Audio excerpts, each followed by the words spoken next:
Okay, step right up, Islanders faithful, all of you on Long Island, New York. We talked in the previous video about Alexander Romanov and the entire trade process, which sent your 13th overall pick along to the Montreal Canadiens for that player, as well as an extra 4th. But we also said in that previous video that we would talk about the preceding conversations that happened with the Islanders before that Alexander Romanov trade actually went through. We have ourselves a discussion to go on with your team, as well as the Vancouver Canucks, and some pretty heavy speculation that linked JT Miller over to your squad too, that ultimately did not go down. Now, admittedly, I am recording this video on Saturday afternoon, or is it evening already? I don't know, it's 5:37 p.m. right here in Vancouver on Saturday. This video will be uploaded in less than 24 hours, but based off of everything that we had seen on day one of the draft, we had ourselves a few conversations between Vancouver and New York that we have not talked about on the channel yet, but I wanted to make a deep, in-depth video on. This is kind of the time where we can decompress a little bit and go over some of the would'ves, could'ves, and should'ves of the drafts, so step back. Let's read some tweets and try to piece together a narrative that kind of fits what most likely happened between these two hockey teams here. So, we had ourselves a big discussion going on during the NHL Draft after, let's say, the third, second-ish overall pick. Simon Nemec was taken by New Jersey, Logan Cooley was taken by Arizona, and Shane Wright was taken at 4. But around the time New Jersey was making the second overall pick, my chat, because we were live streaming for the NHL Draft, was buzzing with Canucks fans going in there and saying, "Oh my gosh, Lego, Miller's going to the Islanders, Miller's going to the Islanders." And I was like, why? What happened? I'm freaking out over here about Nemec. What's going on with New York? And then we saw what Friedman said before the first overall pick was even made. As we wait for the first pick, I'm not sure of all the particulars, but I believe that something is up with Vancouver and the Islanders. Now, firstly, this is interesting, because the Islanders, of course, your GM is Lou Lamoriello, who is a guy that has pretty much just legendary status when it comes to NHL GMs, but the big thing that we have known about Lamoriello is that he is an absolute vault. Anything that comes out, any leaks in the media or whatever, he goes out there and he makes sure that does not happen. He hates it when information that is being shared about his hockey team goes public, because he wants that secrecy and a lack of media and outsider interference on any discussions they have. So the fact that any kind of news between the Islanders that were run by Lamoriello and Vancouver even made it out to Elliotte Friedman, that in itself to me was a pretty big red flag to kick off this entire thing.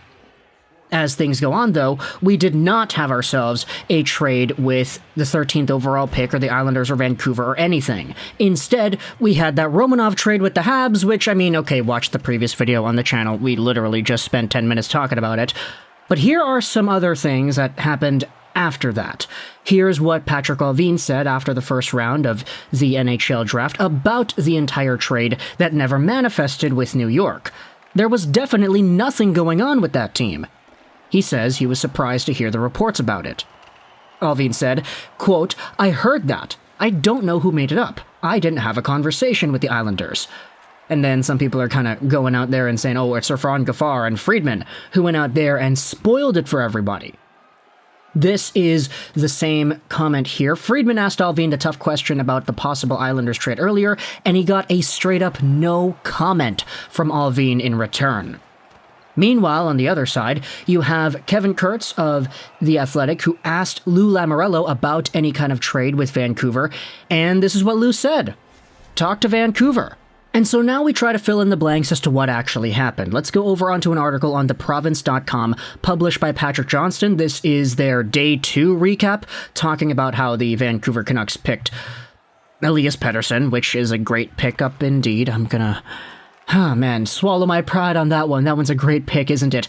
Here's the paragraph in the article talking about the trade fizzle. There was some buzz that maybe they were going to find a trade partner in the Islanders early in the first round, but that chatter quickly evaporated once Lou Lamoriello flipped his first-round pick to the Montreal Canadiens for Alexander Romanov.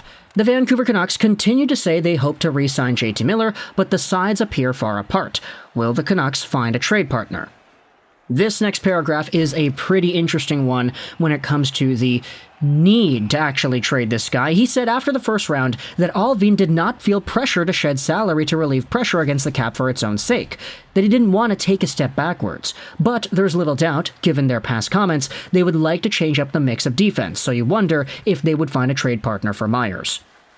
This is another paragraph in this Patrick Johnson piece about the Miller deal, so it does seem there was something to discussions between the Islanders and Vancouver over JT Miller. Chris Botta used to cover the Islanders and weighed in Friday morning, saying there definitely was something to the reports, despite denials from Vancouver GM Patrick Allvin and Lamoriello refusing to comment as well.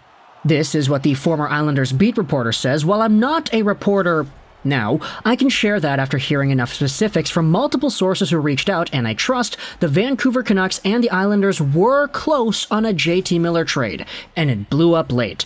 The Canucks deny it, and I understand why they need to deny it, but it happened.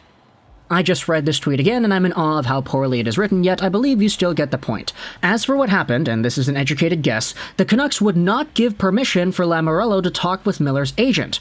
If true, Lou was right to walk. And eventually we had more speculation talking about the idea of the Islanders not being allowed to talk to Miller's party or his agency about an extension, and whether or not the agency learned and leaked it into the media, or if it was Vancouver themselves that kind of leaked it into the media, because Lou Lamoriello wouldn't do that himself, right? So, firstly, who is it that leaked everything? Secondly, is that true that Vancouver wasn't giving them the opportunity to talk to the agent? And if so, there are a lot of things to consider as to why that might have been the case, but PJ goes out there and writes about this. It seems strange that the Canucks would block Lamoriello from talking to Miller's agent, so we'll have to poke around. But my immediate questions are, were the Canucks afraid that Lamoriello would have sticker shock and decide to walk away from that point?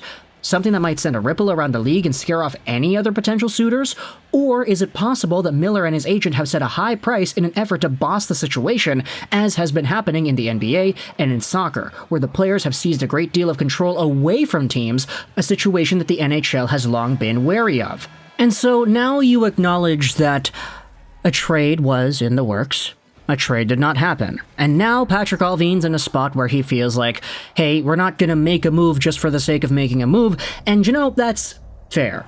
I've said it the whole time that even though Miller is a guy that I think the Canucks will eventually trade someday, and I thought that he would have been gone by the time the first round of the NHL draft came to an end, you absolutely do not want to settle in a JT Miller trade. You need to make sure the return is something you actually think is worth it. But with all this extra stuff about the agency and the contract extension coming into play here, you know that any team that is trading for a Miller, unless of course you're going in a purely rental mode situation with salary retained and everything, most of the teams that are going to try to get this guy are going to want to keep him long term. And so, for a team that I guess is sort of on the cuff like the Islanders, you would want this guy to stick around, right? I say the Islanders are on the cuff because, they made the conference finals 2 years in a row, but then they missed the playoffs this previous season, so I don't know, is that kind of an accurate way to describe it? But either way, we have ourselves another comment here. This is on the Canucks subreddit in the post about the Patrick Johnson article. The first comment here from OG Supremacy, something that I really do want to acknowledge as well. You gotta trade JT Miller in the offseason. If the Canucks wait until the trade deadline, and he does not have an extension by then, other GMs will have Allvin by the neck, knowing that he has to trade Miller. And so now, we wait.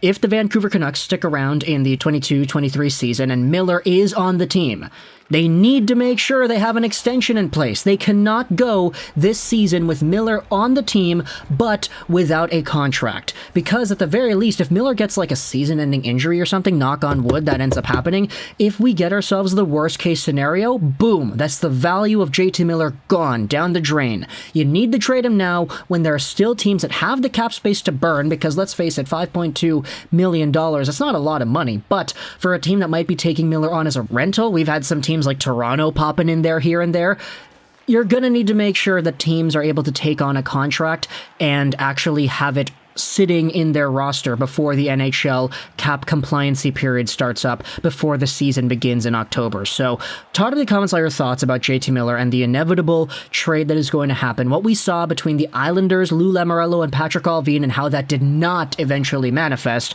If you're an Islanders fan, talk in the comments, do you still want to go after this guy? Heck, did you even want to go after this guy in the first place? Do you think he fits your team, your structure, and what your plans are for the future?